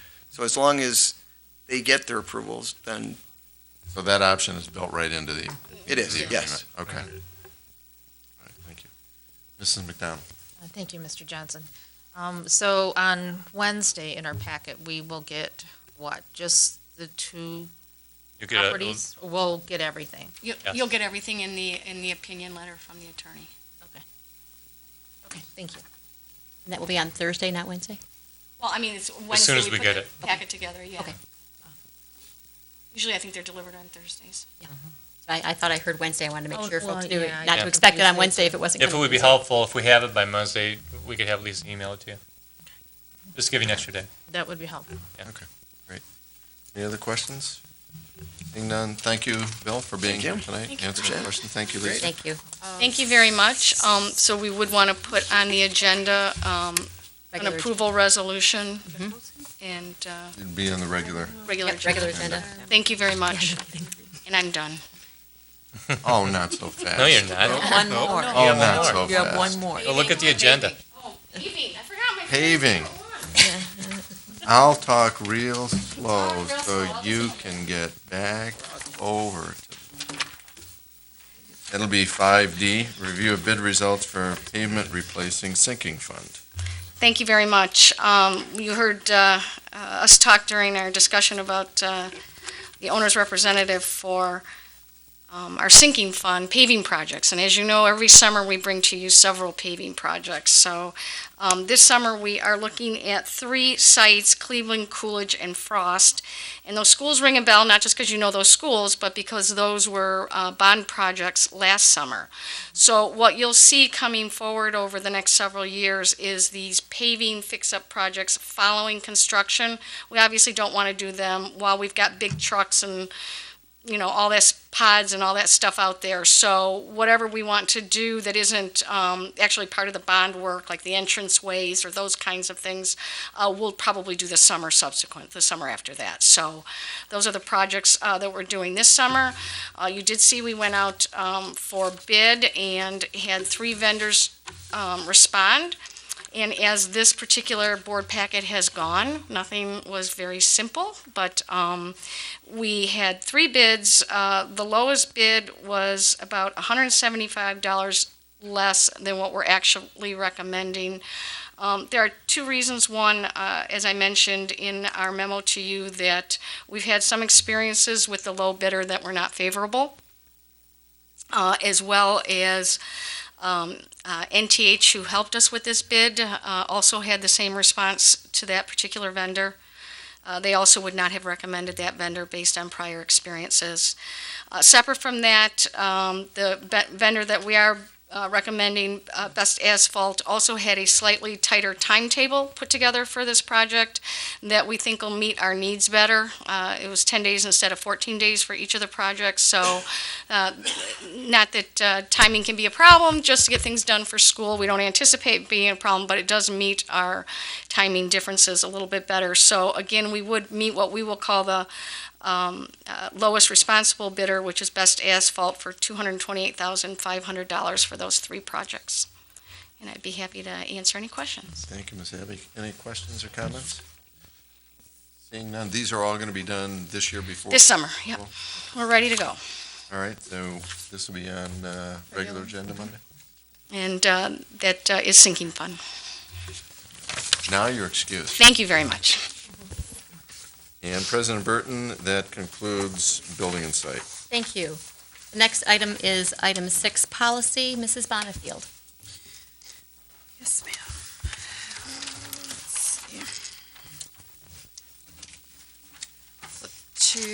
We have two items tonight on our agenda for policy.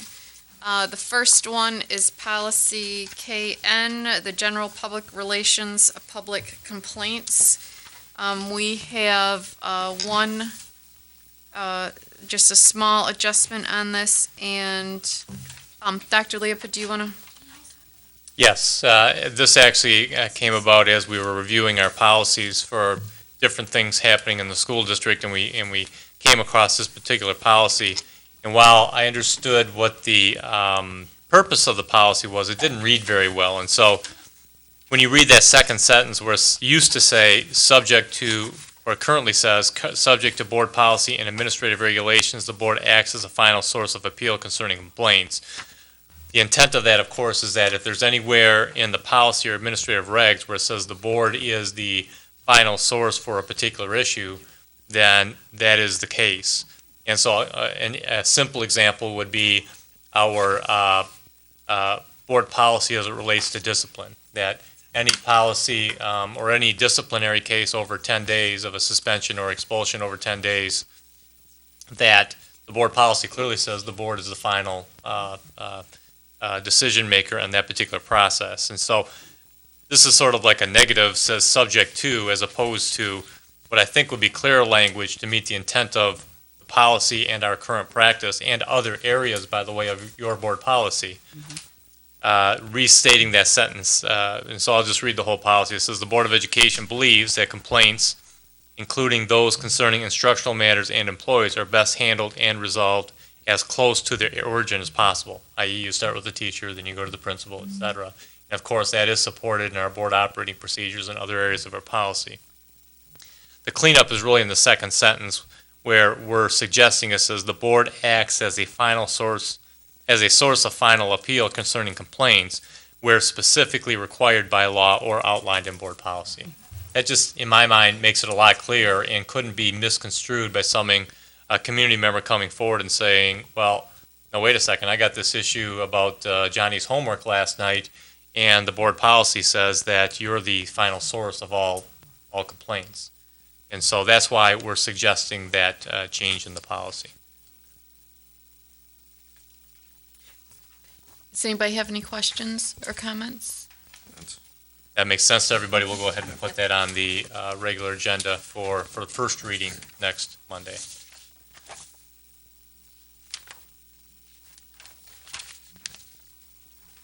Mrs. Bonnefield? I'm sorry, you're making that note. Yep, Thank you. I'm sorry, Take your time. I'm going double duty here. Oh, yeah, for sure. Okay, so our next item is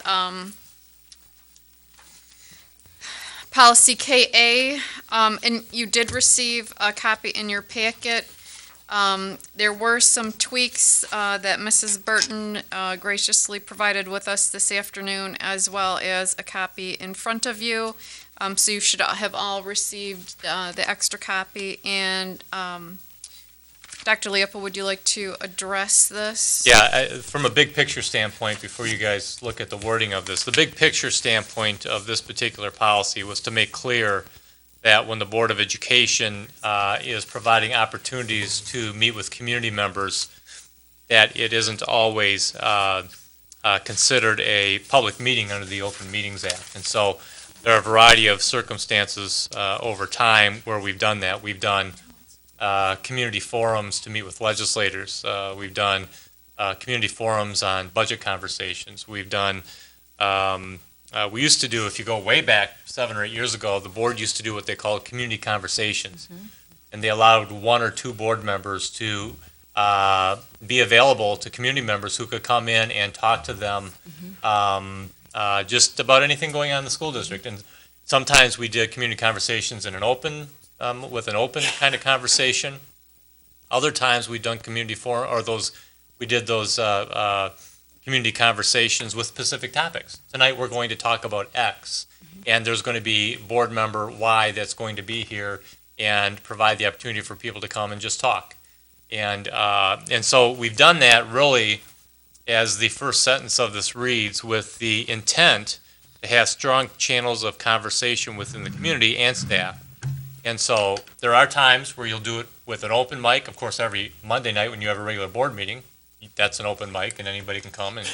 And we have the policy is clear that people can come and record and tape those. And we have certain areas of the meeting where people can do that. We've had other opportunities where it's been a meeting of the entire board. And we said, yeah, this is an open meeting and the same rules would apply. But again, there are other times where it's more specified, more specific. And in order to really provide as much of a comfort level and a safety level for those people that are coming to those meetings, we have said that as long as it's not we're meeting the requirements under the Open Meetings Act, is it not being a regular board or a public board meeting, that we want to protect those people and not have them subject to people either recording or taping them, as we're trying to provide an environment where they can come and talk to us. And we want to hear from them, and we want them to be open, and we want them to feel comfortable saying whatever they may want to say, and that's just not always the case. And so the purpose of adding this additional language onto this policy would allow the board the opportunity, as long as we're meeting the Open Meetings Act requirements, to meet with community members and not be subject to someone coming in with a tape recorder or someone coming in with a videotape and taping meetings and making people feel uncomfortable during their process. And we've seen it happen both ways. Sometimes people are vocal and say we don't want to be taped, and we feel bad about that. And other times they won't say it in front of the group because they feel pressured not to say anything, but they still don't feel comfortable with having that occur. And so we want to make sure that as long as it's it's not a required meeting of the Open Meetings Act where we would have to allow that to happen, that provides that opportunity for the board to continue to have strong channels of communication with the community members and do it in a way that everybody feels safe. So that's the intent of the language, and probably I think the first thing you need to do is talk about the intent, and if you're comfortable or not comfortable with the intent of the language, and then if there's not agreement on the intent, then we can just set it aside. If there's agreement in regards to the intent of what we're trying to do with the language of the board, or at least consensus, then we can go ahead and talk about the actual way it's written up. Okay. So I'd suggest that you open up discussion amongst yourself. Intent-wise, are we okay with the intent of what we're trying to do here? Okay. Is there anybody that would like to comment on the intent? I know that I also have some wording adjustments that I'd like to bring forward, but Mrs. McDonald? Thank you, Mrs. Bonnefield.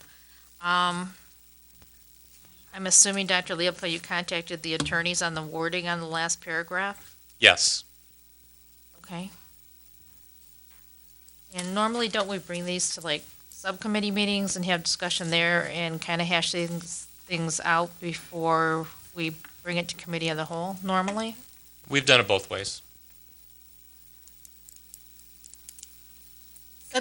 Not every item comes to the study sessions. Sometimes they do, sometimes they don't. Mrs. Bonnefield? You're all set? Yeah, I guess. Okay. Mrs. Burton? As far as the study sessions with our summer schedule, both with our normal summer schedule and our added meetings with superintendent search, we haven't had study sessions for about 2 months now.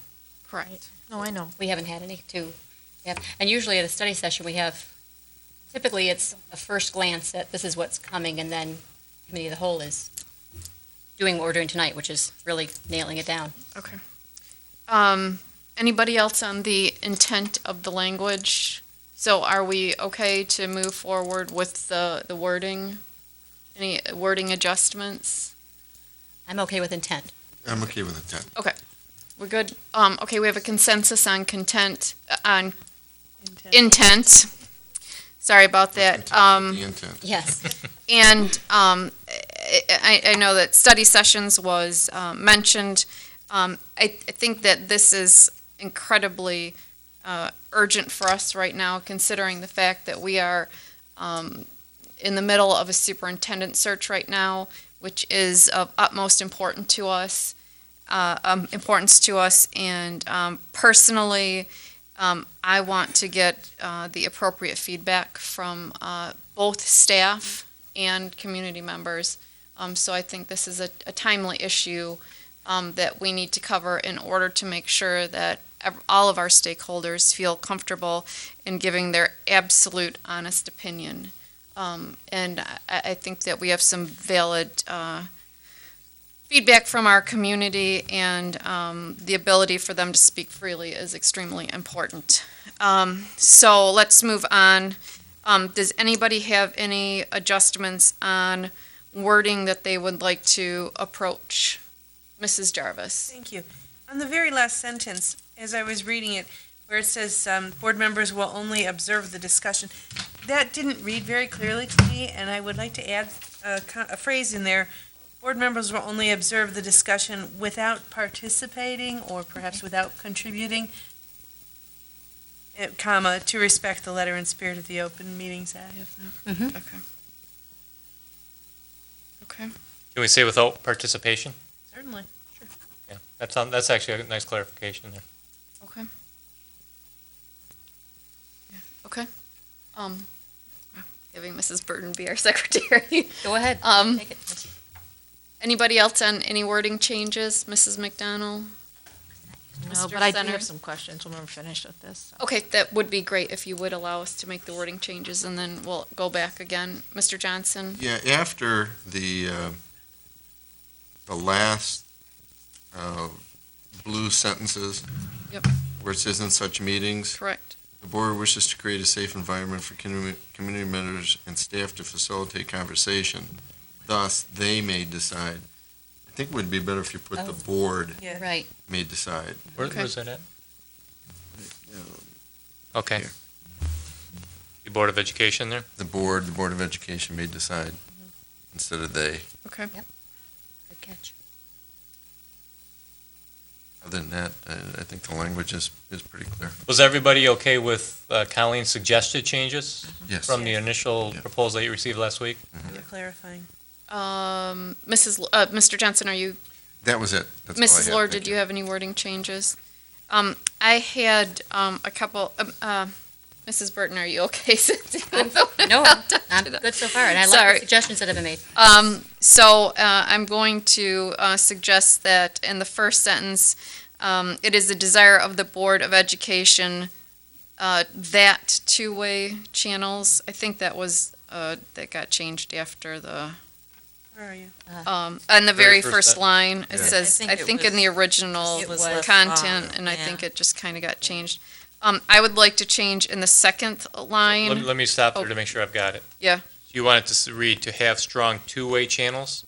No, Right here. it is the desire of the Board of Education that We Oh. took out that. two-way I'm sorry. channels of Yep. communication be It kept was just open. Oh, I'm there was sorry. just Yep. original I think there. that I was was just. I was under community forums. So Oh, no, I was I'm in at the wrong top, place. I'm way at the top. Gotcha. In the second line, times between the school system and, rather than saying the people, I would prefer to say the stakeholders, On the second line? yes, of the school district. How about just stakeholders instead of the stakeholders? That would be good. To keep stakeholders informed. Um, Then, Everybody okay with that? on the fourth line, the same change, instead of the people, can we change it to stakeholders? And to be I'm not following, I'm not. You know I what? don't know We where have you're two at. different copies in front of us, so our numbers of lines are a little bit different. Oh, sorry. Okay, You're saying twice in the first paragraph where the people occurs, you're going to change it to stakeholders. yes, Oh, I'm sorry, I didn't catch the first one, I wrote the second one. Gotcha. okay. Okay, so there's two different times it says the people, The and in both people. cases, in the first paragraph, changed to stakeholders. Yeah, I'm sorry. Nope. No, that's I okay. printed it out. It Nope, must- I was just at the wrong, okay. yeah, you were right, I was already at the second one. I Okay. didn't see the first one. To be consistent with our policy, I would suggest that the last word in the first paragraph be changed from system to district. We usually refer to it as a school district. In the second paragraph,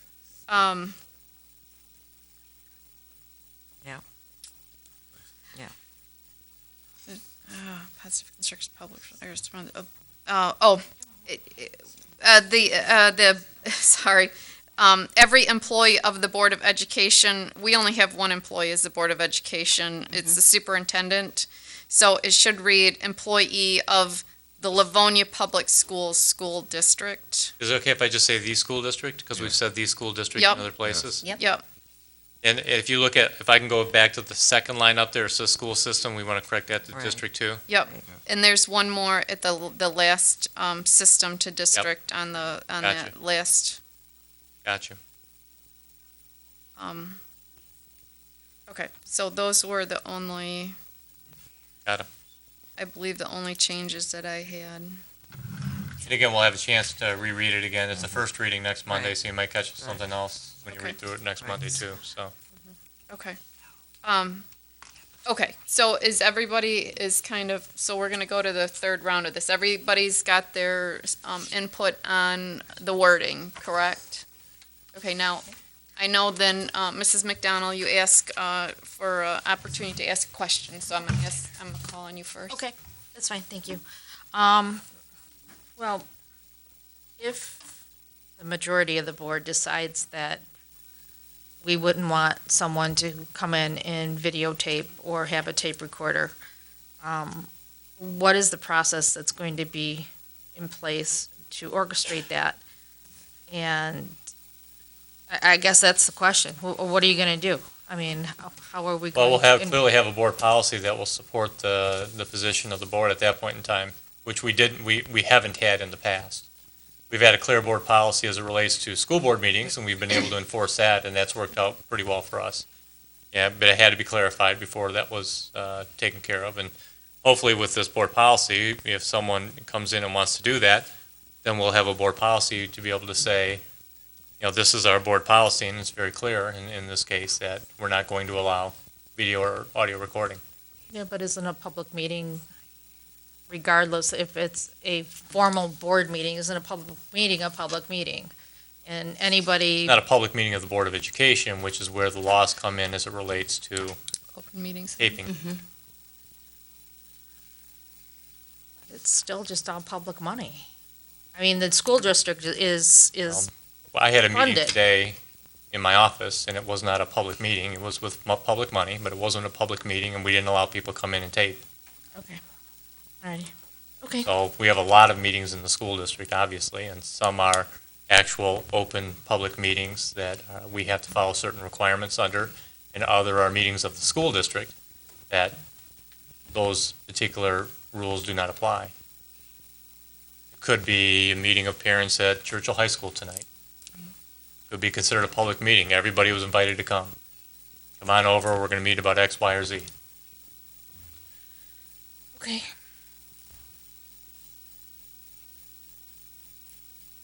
I'm sorry, Mrs. Burton, you had a question? I think where the question comes in is what types of meetings constitute requirements under the Open Meetings Act?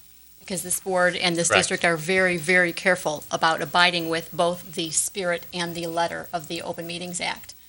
And when our board is meeting together, when there's a quorum, if there are four or more of us meeting together in order to discuss business or deliberate toward a decision, then we are bound by the Open Meetings Act. Part of that includes the requirement that we allow individuals to audio or video tape or photograph our meetings. That is what the law says. If we are not a quorum meeting together, meaning if our board is meeting with one or two of us in a given room to listen to community members speak on an issue, Or the superintendent, or Or the you're right. principal. or exactly, any of those situations, then we are not bound by the Open Meetings Act. Do not have to allow people to videotape us. Just because an individual wants to videotape any given other individuals doesn't mean they always have the right to do so. Rights go two ways. Individuals have rights to videotape at times. Other people have rights not to be videotaped at times. I think what the concern is here, at least as I see it, the folks who we ask to come to share their thoughts with the board or the school district or in any other situation, when we come and ask them to share their thoughts, they're not relinquishing their right to be videotaped by whomever wishes to do it for whatever purposes they have. We have to recognize that the folks who are coming to talk to us have rights too. Mr. Centers, please. Yeah, and I would like to clarify, kind of say what you're saying. If someone would like to have something on record, they'd like it on tape, they'd like to be on TV, we provide the opportunity for them to do that. So we're not taking away any opportunities for that. They'll still be available at all of our meetings. Mrs. Jarvis? Just to expand on what Mr. Centers just said, the Open Meetings Act mandates what kind of meetings we need to be very transparent about and to have public access to, as well as to record, and we provide, as we're doing right now, a video or an audio or a webcast of the meeting. And the quick litmus test is the district already recording that meeting? If there's a meeting going on and we're not recording it, it's because it's not required to. And if we are not, as a district, required to make a recording, then we have the authority to ask others not to record it as well. Yeah, Dr. the only clarification on that would be is we're actually not required to be on TV tonight. We're not required to, we choose to do that. But since it is an open meeting, we do have a requirement that we could ask someone not to tape this meeting, but they do have the right to tape it. What I'm saying is if we're not already doing it, it doesn't need to be done. We go above, as you say, we go above. Yes. Does anybody else? I just wanted to add one item, is that I think the purpose of this is that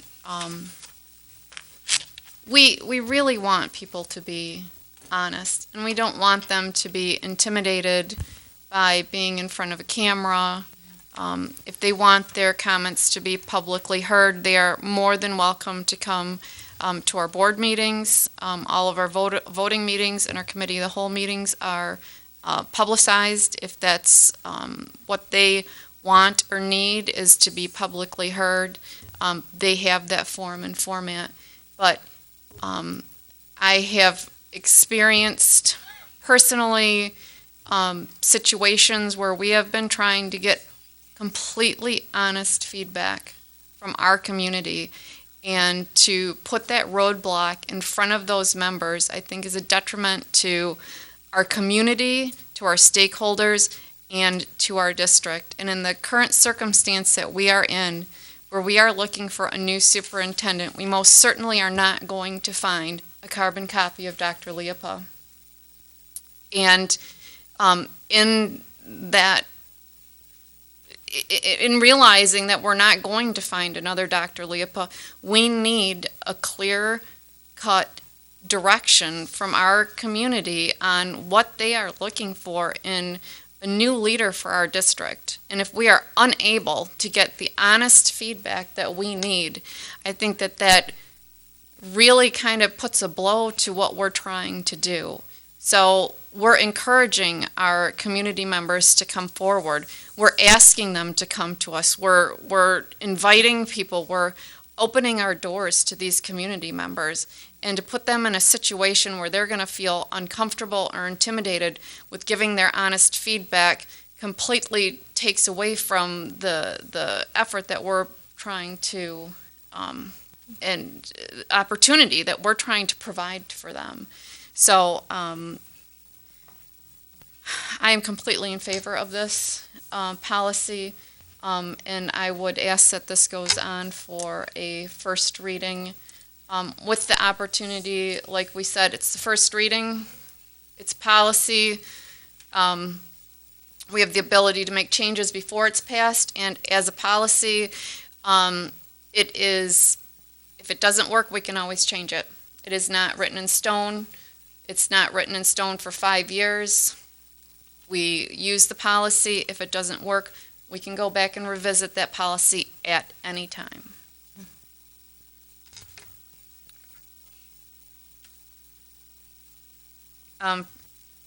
With that, President Burton, I believe policy is done. Thank you.